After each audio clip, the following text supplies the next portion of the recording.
What if I told you a single person in Japan is richer than entire countries?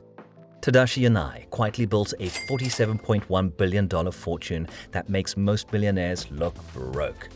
This guy turned his dad's tiny clothing shop into Uniqlo, now owns 2 Hawaiian golf courses, and chills in a $50 million Tokyo mansion. And that's just the beginning of what the richest family in Japan spends their money on. But before we get started, hit that like button, subscribe if you haven't, and if you have any thoughts about this video, well, hit us up in the comments down below. 1. From dad's shop to $47 billion empire. Ever wonder how someone becomes so rich they could literally buy small countries? That's Tadashi Yanai's crazy story. Japan's richest man didn't just wake up one day with billions in his bank account. His journey started with his dad's tiny clothing shop called Men's Shop Ogori Shoji in Ube, a place most people have never even heard of. After finishing college at Waseda University in 1971 with an economics degree, Yanai joined the family business. But get this, he was such a terrible boss at first that almost all the employees quit within 2 years. Talk about a rough start. He called his own management style arrogant, which is pretty honest for a billionaire. With everyone gone, Yanai had to do everything himself, cleaning the store, finding products, and dealing with customers. Most people would have given up, but Yanai's early failures actually shaped his future success. When he tried expanding internationally, things went south fast. His first Uniqlo stores in London and Shanghai bombed so badly he had to shut most of them down. But instead of quitting, Yanai had this philosophy: if you succeed the first time, there is no learning. But if you fail, you think, why did I fail? So, although failures are not fun, you learn from those. That mindset is why he's worth billions today, while most of us are checking our bank accounts before ordering takeout. The game changer came in 1984 when Yanai opened his first store in Hiroshima. He originally called it Unique Clothing Warehouse, but it got shortened to Uniqlo because of a spelling mistake. Sometimes the biggest successes come from accidents. His whole concept was different from other luxury brands. He wanted to make basic, high-quality clothes that anyone could afford. In 1998, Yanai made a move that would change everything. He launched a simple fleece jacket for just $15, and it became an absolute phenomenon. About 1 in 4 Japanese people bought one that year. Let that sink in. 25% of an entire country wearing the same product. By 2000, Uniqlo had sold a mind-blowing 26 million fleece products across over 400 stores. That's how you turn a single clothing item into an empire. What makes Yanai's approach so weird for a billionaire is that he doesn't just target rich people. He once said, Uniqlo creates clothing for all types of people, whether they're billionaires, the middle class, or even not rich. While most luxury brands try to seem exclusive, Yanai's strategy was the exact opposite. Make stuff everyone can wear, from the person who cleans the office to the CEO.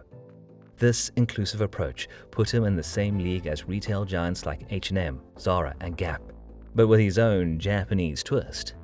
The numbers behind fast retailing, Uniqlo's parent company, are absolutely insane.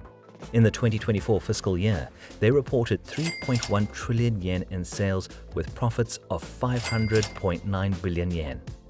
For us regular people, that translates to about $16.9 billion in annual revenue. More money than the entire economies of some small countries. And since Yanai owns a massive 46% of all company shares, his personal wealth has shot through the roof.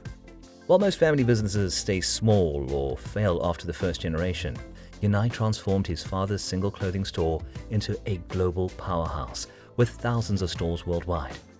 The key wasn't just making cheap clothes, it was creating quality basics that literally anyone could wear and afford. It's like he found this perfect sweet spot between quality and price that nobody else had figured out. What's even crazier is that Yanai did all this from Japan, not exactly known as the fashion capital of the world. He competed against massive American and European brands and still managed to build an empire that rivals the biggest names in fashion. And he did it by learning from his failures instead of giving up when things got tough. The man went from cleaning his own store because all his employees quit to becoming so rich he could buy a small island country if he wanted to. That's the kind of success story that makes you question what you're doing with your life while scrolling through social media. 2. Inside the $50 million Tokyo mansion. While most billionaires can't wait to show off their mega mansions on social media, Japan's richest man does the exact opposite. Tadashi Yanai's main home isn't just expensive, it's practically invisible. Hidden deep in the Tokyo woods, his $50 million mansion is so private that finding photos of it is harder than finding Uniqlo clothes on sale. In a world where the ultra-wealthy compete to build the tallest, flashiest homes, Yanai created a fortress that almost nobody has ever seen. What's crazy is that Yanai doesn't just have one ridiculous home, he has two. His main property sits outside Tokyo, completely secluded in the woods like some billionaire ninja hideout. The second one, located in Tokyo's Shibuya district, basically the Beverly Hills of Japan, where government officials and CEOs fight over real estate. That property is worth an insane $74 million, which makes his cheaper main house look like a starter home. Most billionaires love posting mansion tours on YouTube to flex their wealth, but Yanai keeps his prosperity so secret that even locals don't know exactly where his main home is. It's like the man built a $50 million house and then told nobody about it. I mean, who does that? Every other billionaire is busy installing gold toilets and marble everything so they can show off on Instagram, while Yanai's out here playing real-life hide-and-seek with his mansion. The land alone at his main property is worth millions. We're talking acres of perfectly maintained grounds that probably cost more than entire neighborhoods in regular cities. The house has a guardhouse, special carport, and a custom roof design that screams, "I paid architects a fortune to make this look amazing." But good luck seeing it unless you've got satellite access or you're a bird flying overhead. Instead of the typical billionaire mansion filled with crystal chandeliers and rooms they never use, Yanai's home reportedly has special rooms designed specifically for his art collection. Imagine walking through a private museum where each painting is worth more than most people's lifetime earnings. The difference is museums let people in. Yanai's collection stays hidden behind walls that probably cost more than your college education. His second property in Shibuya is basically a permanent VIP pass to one of Tokyo's most exclusive neighborhoods. Living there is like announcing to Japan, "Yes, I'm important enough to have this address." The neighborhood is so fancy that parking spots cost more than regular houses. Not parking garages, individual spots where you put a single car. That's the level we're talking about here. Security at both properties is next level insane. We're not talking about a Ring doorbell and a guard dog. Think systems similar to what protects government buildings, with technology so advanced it probably costs millions just to install. There are probably more cameras than a Hollywood movie set, biometric scanners straight out of a spy movie, and security measures most people don't even know exist. All that just to keep people from seeing where one guy lives. What makes Yanai's approach so different from other billionaires is his commitment to privacy. Most ultra-wealthy people can't wait to show off their infinity pools and meditation rooms on architectural magazines or social media. They hire photographers to capture every golden doorknob and marble bathtub. Yanai, he's like, I'm good. No mansion tours, no Instagram posts, no magazine spreads showing off his living room. The man with billions prefers nobody knows what his house even looks like. If Yanai's homes follow traditional Japanese luxury design, and with that price tag, why wouldn't they? Then we're talking minimalist perfection with natural materials everywhere. Picture tatami mats, shoji screens, and gardens so perfect they make professional landscapers cry. Japanese luxury homes focus on creating calm, serene environments that connect with nature.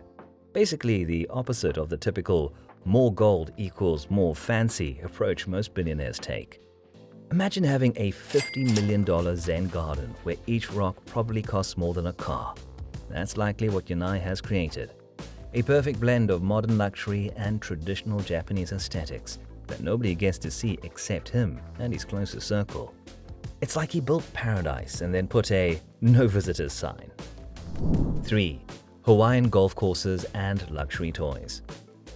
When you can buy literally anything, why settle for membership fees? Yanai decided golf courses were better as personal property than places to visit. In 2009, he dropped $50 million just to own the Plantation Golf Course in Maui, Hawaii. But one spectacular oceanfront course wasn't enough. He spent another $24.1 million the very next year to add Kapalua Bay to his collection. That's $74 million total on golf courses he visits for maybe a few weeks each summer. These aren't just any golf courses either. We're talking about some of the most breathtaking real estate on the planet. Both properties feature those postcard-worthy ocean views that regular people save up their whole lives just to see once. Imagine teeing off with the Pacific Ocean stretching out before you, knowing that not only are you playing on one of the world's most beautiful courses, you literally own every blade of grass your ball lands on. What's even crazier is how Yanai gets to his Hawaiian Golf paradise. When it's time for his summer golf retreat, he doesn't exactly book economy on a commercial flight. He likely boards his custom Gulfstream private jet, a flying mansion worth approximately $70 million. These ultra-luxury aircraft don't come off the assembly line ready to go. They're customized to the owner's exact specifications, from the cabin layout to the entertainment systems. The typical Gulfstream favored by billionaires features handcrafted leather seats that convert into beds, private bathrooms with showers, state-of-the-art entertainment systems, and custom wood finishes throughout. Some owners even install specialized equipment for business meetings or personal hobbies. For someone as private as Yanai, his jet likely serves as a flying sanctuary where he can travel in complete comfort without dealing with the public or paparazzi. The fuel cost alone for flying from Tokyo to Hawaii in a private jet would pay for most people's entire vacation. But when you're worth billions, spending hundreds of thousands of dollars just to get to your multi-million-dollar golf courses isn't even a consideration. It's just Tuesday. While his aviation and golf habits are extraordinary, Yanai's approach to automobiles tells an even more interesting story about his character. Unlike the stereotypical billionaire with a garage full of neon Lamborghinis and limited edition Ferraris, Yanai reportedly prefers a more understated approach to his car collection. His garage likely houses high-end Japanese models that most people would walk right past without a second glance. Think meticulously maintained vintage Toyotas that only true collectors would recognize as million-dollar vehicles. Or perhaps he favors the quiet luxury of top-tier Lexus or Acura models. Cars built with exceptional engineering and materials, but designed not to scream, "Look at me," when they drive by. This preference for subtlety perfectly aligns with everything else we know about Yanai. While other billionaires compete to own the flashiest, fastest, and most recognizable status symbols, Yanai seems to value quality, craftsmanship, and personal enjoyment over public recognition. He doesn't need his cars to tell the world he's wealthy. His bank account already does that job quite effectively. Most billionaires employ drivers for their luxury vehicles, but even this common practice takes on a different meaning with Yanai. Having a driver isn't just about convenience or status. It's about maintaining that intensely private lifestyle he's cultivated. Being driven allows him to work during commutes, avoid the hassle of parking, and most importantly, stay out of the public eye. The pattern becomes clear with every new detail about Yanai's possessions. Whether it's his hidden mansion in Tokyo, his private Hawaiian golf courses, his customized private jet, or his understated car collection. Everything points to a man who uses his extraordinary wealth to build walls between himself and the outside world rather than to attract attention. For most billionaires, expensive toys serve as public declarations of success. For Yanai, they're personal sanctuaries. His $74 million worth of Hawaiian golf courses aren't status symbols. They're private retreats where he can enjoy his favorite activity without interruption. His custom Gulfstream isn't for showing off. It's for traveling between his various properties without dealing with the public. Even his car collection seems designed to help him blend in rather than stand out. So what's Yanai planning to do with his mountain of money? It's not just about getting richer. He's got his eyes on global domination. Yanai openly states his goal for fast retailing to become the biggest clothing retailer in the world, targeting Western markets like North America and Europe. He's aiming for over 10 trillion yen in annual sales. Talk about ambition. Behind the business beast, there's also a heart. When the devastating Sendai earthquake hit in 2011, Yanai quietly donated 1 billion yen to help victims. He's even supported art, partnering with New York's Museum of Modern Art for their Free Fridays program. Hey, if you like this video and would want to see more videos like this one, hit the subscribe button and we'll keep you updated on some of the richest people in the world.